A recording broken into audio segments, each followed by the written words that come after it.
We're reaching for your path of least resistance.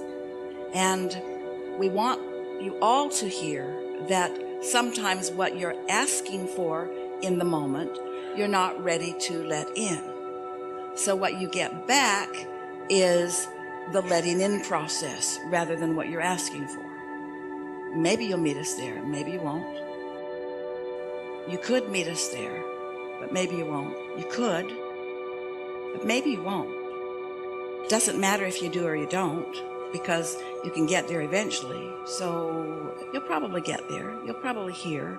We're just giving you the license to get there or not, to acknowledge that you have a desire that you might be ready for or not, because words are really cheap. A lot of people offer lip service, but we're not wanting to just give you words. We're wanting you to find resonance with who you really are. That's what you're reaching for. You're not asking for our words. You're asking for an inspiration to your resonance. Well, your resonance is about what you're doing. And so sometimes if people go too far, too fast, then it's just more words. So the universe doesn't work that way, because the universe knows where you are and what's best for you to hear. We're going to speak back and forth from your perspective and ours, and you'll know which we're doing. So we'll start first with you. I've been around for a while, and I have come to the realization that there is so much potential for me, potential for alignment, and therefore potential for all other things, because alignment leads to all other wonderful things. It's come to my attention that there's potential for my alignment, that I'm not quite reaching my full potential. I've been practicing thoughts, I guess a lot of people do. I've been practicing thoughts that haven't really let me understand who I am, how I have purpose, how I have value. I can often love others. In fact, it's what my default setting is. I turn my attention to others often, and that gets me going, and that always feels good. But it's hard for me to let love into me. I don't know why. I've been blocking it for a long time. I don't really even understand why. Just a habit that got started. I didn't understand it. I developed patterns. Other people responded to those patterns. So I suspect that from very early age, people wanted to love me, and I just wouldn't let it in because I felt unloved. Now, isn't that just a ridiculous, vicious circle that I got going for myself? I felt unloved, so I didn't let love in, and because I didn't let love in, I felt unloved. And then I didn't feel loved, so I didn't let love in, and then because I didn't let love in, then I didn't feel loved, and then people couldn't love me because I wasn't letting love in. And I just developed a sort of pattern that nobody could really see, because on the surface, I looked sort of normal and behaved sort of the way that I'd learned to behave, but I don't really understand why I wasn't really letting love in. But the one thing that has come from all of that is I've come to a keen awareness that I want to let myself be loved. I thought I wanted to be understood. And as I've been listening to Abraham for a while, I realized that that's not really the quest, because being understood is really an impossible thing, because when you ask somebody to understand you, you need to immediately snap them into your same vibration. And that's an impossible thing. Everybody's got their own vibration going. So I think somewhere I got confused. The desire for love, I think I got it confused with the desire to be understood. And I also think that I got confused about where the love was coming from. I think I thought the love would come from other people who didn't understand me, instead of from Source, who always does. So there's two things I kind of got out of kilter. I got confused about being loved and being understood, and I looked for people that couldn't really understand me to be the reason that I felt love. I realize now how screwy that whole thing was and why it didn't work. And I'm relieved that I'm not failing at something that should work, because it couldn't work. So I'm sort of feeling some relief that I was looking for love in all the wrong places and getting mixed up about whether I was really wanting love from them or understanding from them, which really is not possible.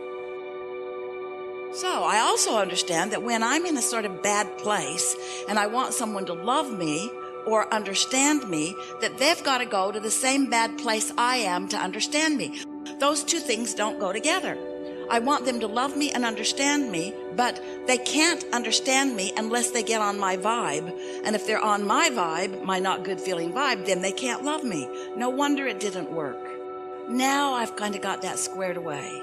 now I realize that as lovely as people are, and as much as I love so many of them, and as much as I love being in this body and here in this world and on this leading edge, that I want to express love to them, but mostly I want to connect with love. Because if I don't let myself be loved, if I don't let this vessel that is me open to love, then I can't really love anybody else, not in a way that's meaningful to them.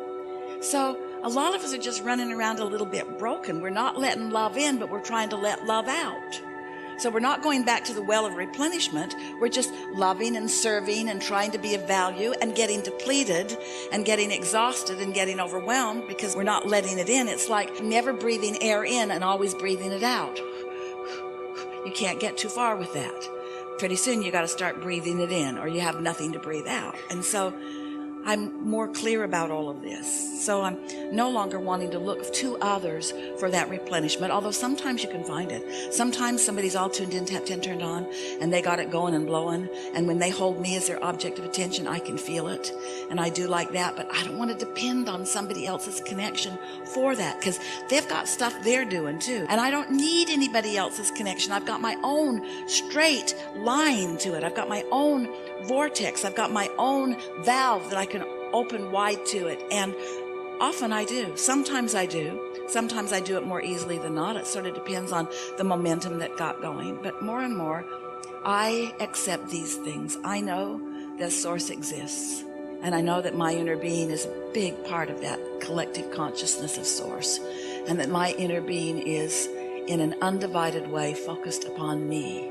And knowing everything about me and loving me anyway. That my inner being is loving my becoming and is never holding me responsible for what I've come to, because I'm eternal. I'm never going to get done.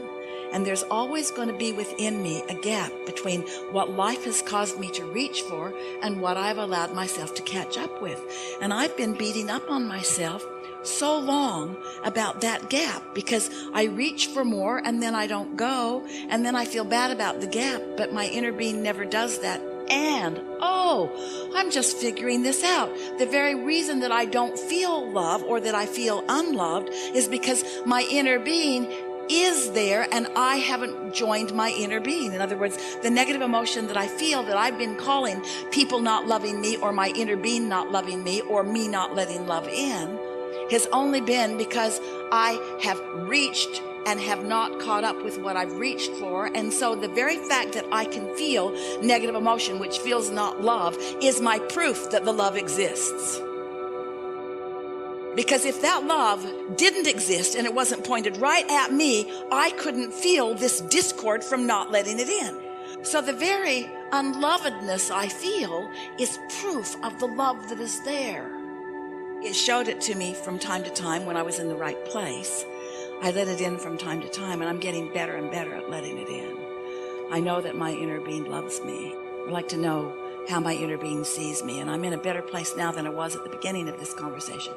So I have a better chance of letting more of it in than I was at the beginning of this conversation. So I'll just listen for a minute and I'll hear what my inner being has to say about me.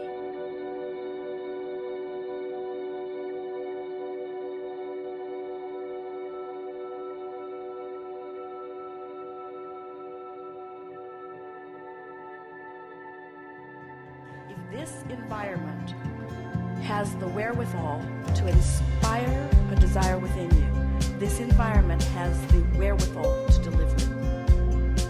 I am beginning to understand that I am more than I see here in this physical body.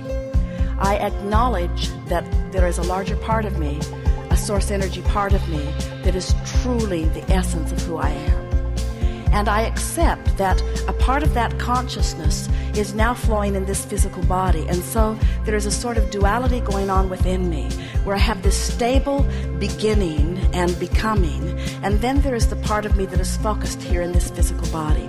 And I understand with clarity the value of the two parts of that which I am.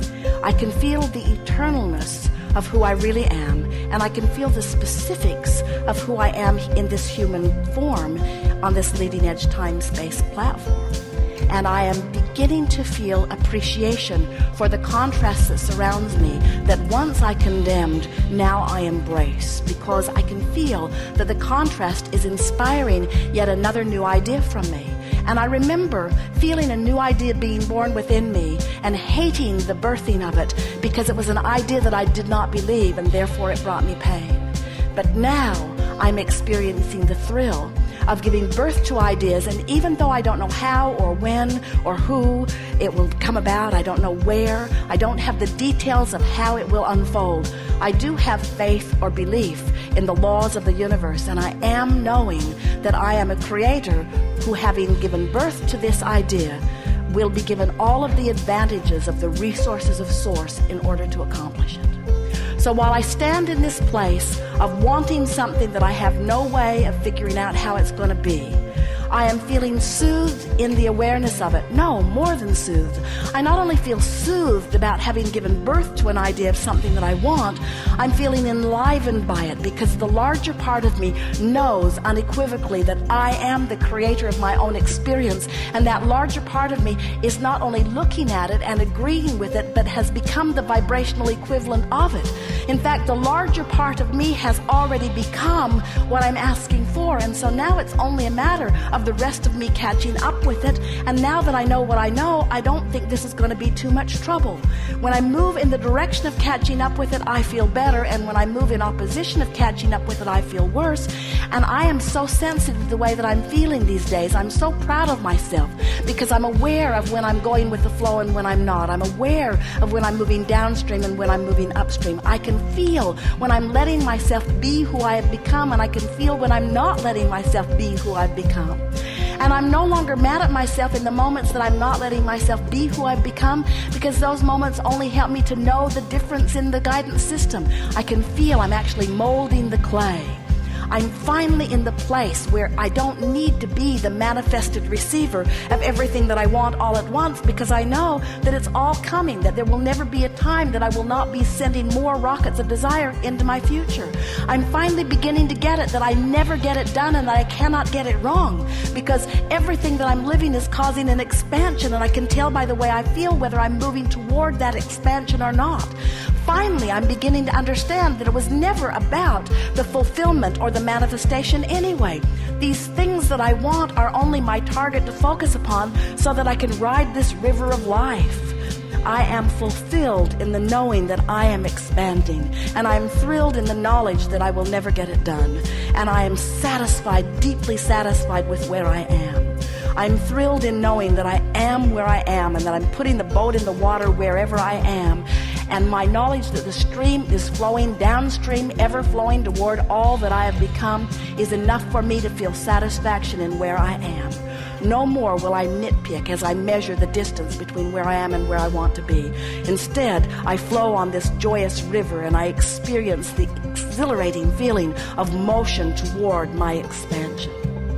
I can feel that the source within me loves me and adores me and has become the expanded version. And I can feel that there's no remorse or discomfort whatsoever in the being of my source. My source not for a moment looks at me where I stand and compares where I am to where it is and mocks me in the not achievement. Instead, the source within me that is expanded as a result of what I have lived stands in loving appreciation of all that I have become and calls me never-endedly toward it. And now I get it, that that's what life is, that the duality of me, that the source energy that was willing to come forth, that expanded out further, and now the physical part of me that's willing to catch up, I now get my place in this universe. I'm important to the expansion of the universe, and it's time for me to receive the benefit of my expansion. And now I know how.